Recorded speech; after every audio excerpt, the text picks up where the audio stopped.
Sósíalismi hugsjón, sósíalismi viðbragð við kapítalismanum, við óréttlæti kapítalismans. Sósíalismi kviknar raunverulega þegar kapítalismi verður til sem ansvar við óréttlæti samfélagsins. Sósíalismi hugsjón það hvort að okkur takist að búa til samfélag sem litað af jöfnuði, samkennd og mannhelgi, eitthvað betra en það óréttlæti sem að kapítalismin þröngvar upp á okkur.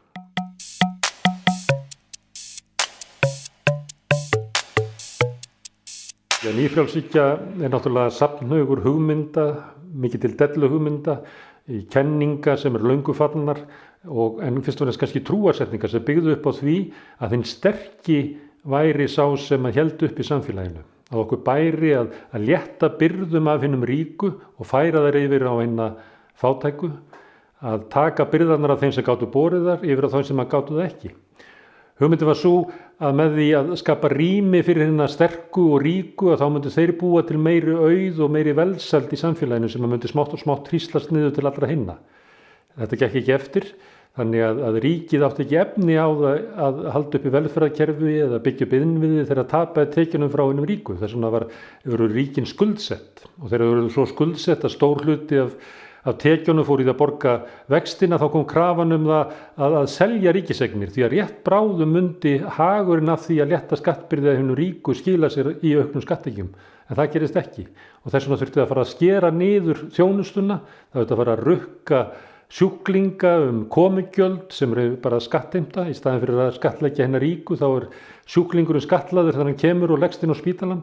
Það var byrjað að rukka þjónustusgjöld inn í menntakerfinu og út allt kerfið og smátt byrjaði velferðarkerfið að brotna niður, samkenndin í samfélaginu að eyðileggjast, allt til þess að henni ríku gætu fengið meira vegna þess að það átti að tryggja öllum aukna velsæld og það gekk ekki eftir og að vita það allir í dag að þessi hugmynd hefur ekki gengið eftir og þetta hins vegar heldur áfram eins og draugaskip siglir eitthvað út í myrkrið vegna þess að við höfum ekki ennþá fundið kjarkinn til þess að snúa braut og taka upp skárra kerfi sem að þjónar öðrum frekar.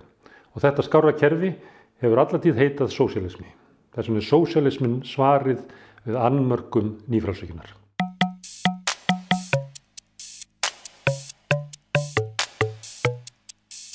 Það í sjálfu sér algjör tvítekning að tala sósíaldemókratíu vegna þess að sósíalismi án lýðræðis meikar enga sens. Fyrsta krafa sósíalismans að færa völdin til fólksins. Að taka völdin frá fáum og færa það mörgum.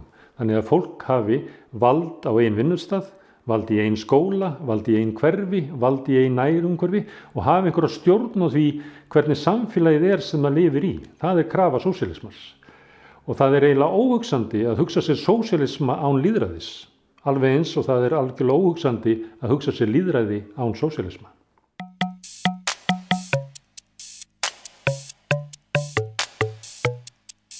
Auðvitað var Jesú Kristur ekki sósíalisti því að sósíalismin var ekki til fyrir 1900 árum eftir að hann var krossfestur. En ástæða þess að fólk segir stundum að Jesú Kristur hafi verið fyrsti sósíalistinn að hann tók stöðu með þeim sem stóðu utangarðs, þeim sem voru kúaðir, gegn þeim sem voru að kúa, bæði hinnu verðlega valdi og hinnu klerklega valdi. Og jafnvel hugmyndin sjálf Guð sem verður að manni, Guð sem stígur niður úr almættinu og tekur á sig hold mannsins, hins synduga manns, hins breyska manns, hins skallaða manns, það eins konar sósíalismi. Það að standa með hinnum veiku gegn hinnum sterku. Í dag annar í hvítasunnu og þá halda kristnimenn upp á það að heilugur andi úthlutaðist til dauðlegra manna í fyrsta skipti í sögunni. Áður hafði það verið þannig að enginn náði talsambandi við Guð nema æðsti presturinn og hann gerði það í lokuðu rými inn í musterinu þangað sem enginn mátti koma. Ef einhver alþýðumaður hefði labbað þar inn þá hefði þurft að rífa musterið. Á hvítasunnunni þá sendi Guð vinabeðni til allra manna og sagði ég til að vera vinur þinn, þú þarft ekkert að tala við mig í gegnum æðsta prestinn, þú getur bara að tala við mig beint. Þetta náttúrulega alþýðubylting og stórkostleg bylting á sínum tíma. Í þessum skilningi þá var Jesú Kristur sósíalisti. Hann stóð með hinnum veiku, gegn hinnum sterku, hann vildi færa völdin til fólksins.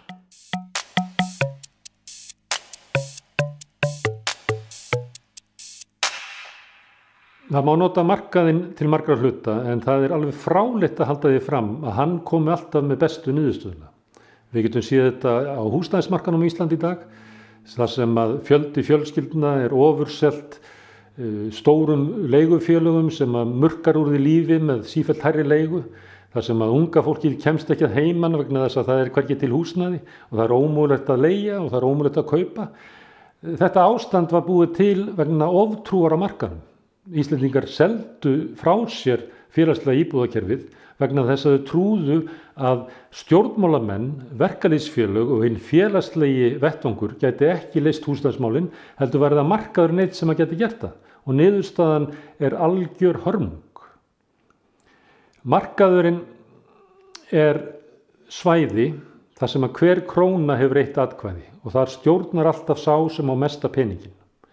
Hinn félagslegu svæði, stjórnmálin, svæði þar sem að hver maður hefur eitt atkvæði.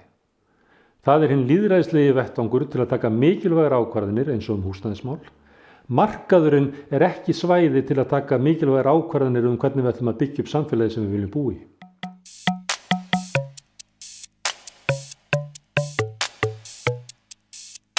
Sósíalisminn mikilvægur núna vegna þess að nýfrjálshyggjan hefur hrunið. Við erum komin út úr tímabili nýfrjálshyggjunar og þeir sem að auðguðust mest á þeim tímabili, sem að meira og minna snerist það að hinir auðugu sölsuðu undir sig almannaeigur og sölsuðu undir sig meiri auð heldur nokkurn tímann áður, að þeir ætla að verja auð sín núna í fasismanum. Og þegar fasisminn að byggjast upp, þá höfum við mjög skamman tíma að snúast til varnar. Því ef við snúumst ekki til varnar snögglega, þá mun tækifæri okkar til þess að breyta samfélaginu aftur, þannig að þjóni aftur meginþorra almennings, þá höfum við skamman tíma til þess, aðeins örfá ár áður en hurðin lokast og við munum lokast inn í fasisma næstu 50 árin.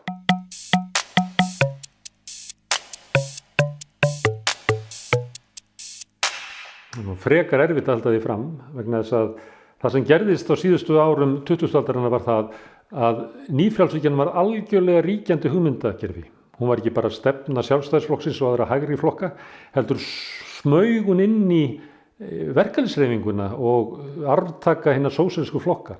Þeir trúðu því að það væri raunverulega ekki annað hægt en að byggja á kapítalismanum og byggja á kenningum nýfrjálshyggjunnar að fyrst þyrftu fyrirtækjunum að líða vel, þau þyrftu að búa við skattaumhverfi þannig að þeim líði vel, þau þyrftu að búa við reglugerðarumhverfi þannig að þeim líði vel sem að þýðir raunverulega ekkert reglugerðarumhverfi og þetta var eiginlega eina leiðin til þess að ná út úr samfélaginu eins miklum krafti, eins miklu framleiðslu og eins mikli orku til þess að hægt var að byggja upp réttlátt samfélag. Það væri síðan bara hlutverk sósíalistana eða gömlu arftaka sósíalistana að deila út gæðunum sem að kapítalisminn skilaði af sér. Þetta reyndist vera tóm vitleysa. Kapítalisminn þannig að hann sogar allt til sín sjálfur. Hann tekur öll verðmætin til sín sjálfur, hann tekur alla orkuna til sín sjálfur og það verður ekki til skiptana fyrir hina. Það sorglega við nýfrjálshyggjuna að þeir sem að kannski drifa hana áfram voru ekki bara hægrimenninni sem héldu kenningum hennar harðast á lofti, heldur ekki síður vinstrimenninir sem að lögðu niður vopnin í baráttunni við kapítalismann og verkalýðshreyfingin sem að hætta að trúa á stéttabaráttuna og að knýja áfram stéttabaráttu byggð á þörfum hinna versettu. Og þetta það sorglega. Stéttastríði hélt áfram og kapítalistarnir unnu vegna þess að verkalýðurinn, almenningur í landinu lagði niður vopnin og síðan hefur kapítalistarnir stjórnað öllu því sem þeir vilja gera, tekið allt sem þeir vilja taka. Við búum ekki við lýðræði, við búum við svokallað auðræði, þar sem að þeir sem eiga peningana stjórna öllu.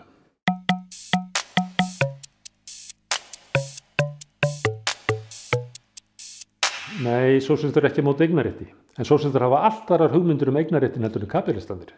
Kapítalistarnir líta svo á að eignarréttur séu einu mannréttindin sem eru þess virði að verja. En orrusta næstu ára mun ekki snúast einka eignarréttin, heldur almannarétt og almannaeigur. Eftir að almenningur lagði niður vopnin í stéttastríðinu hefur nefnilega auðvaldið teygt sig inn í almenning og hrifsað til sín eigur almennings. Allir vitum auðlindir hafsins. Þar hefur auðvaldið ráðist á almannaeigur og gert það sínum. Fiskurinn í kringum sjóinn meira og minna í eigu kannski 10-15 fjölskyldna á Íslandi. Orka fallvatnanna hefur verið gefin auðhringum. Auðvaldið sækir sífellt harðar inn í skattfé landsmanna, fer inn í þá peninga sem hefur verið varið í gegnum tíðina til þess að byggja upp heilbrigðisþjónustu og þau vilja ná sem mestu þar, til þess að ná út úr því einkagróða til sín, út úr skattfé. Orrusta næstu árana mun snúast almannaeigur en ekki einkaeignarrétt.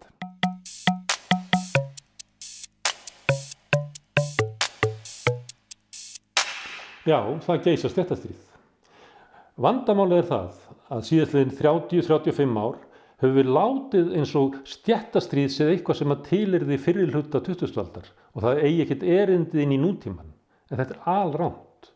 Þegar verkalýðshreyfingin og arftakarinn af sósíalísku flokka lögðu niður vopnin, þá hélt yfirstéttin áfram stríðinu og sótti öll völd í samfélaginu, dró til sín allan auð og drottna núna algjörlega yfir í samfélaginu, þannig að það sem að kalla hefði mátt lýðræði fyrir 40-50 árum í dag raunverulegt auðræði.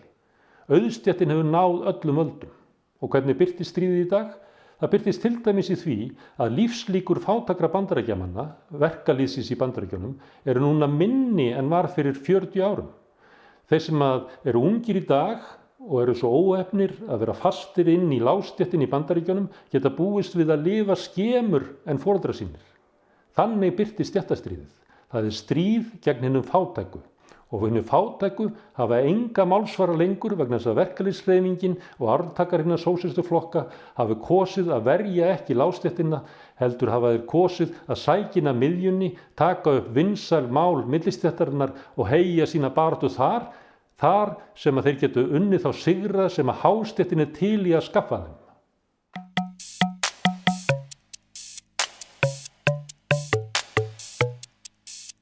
Blerismi endalok sósíaldemókratíunnar.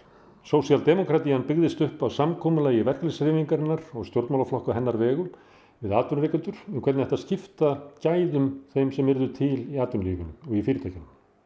Litið var á fyrirtækin sem mjólkurkú sem mætti nýta til þess að byggja upp samfélag sem byggðist upp út frá hagsmunum fjöldans.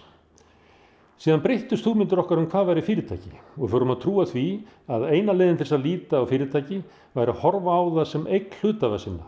Eina leiðin til þess að meta hversu vel fyrirtæki stæði sig væri að horfa á það hversu mikla peninga eigandi geti dregið upp úr því.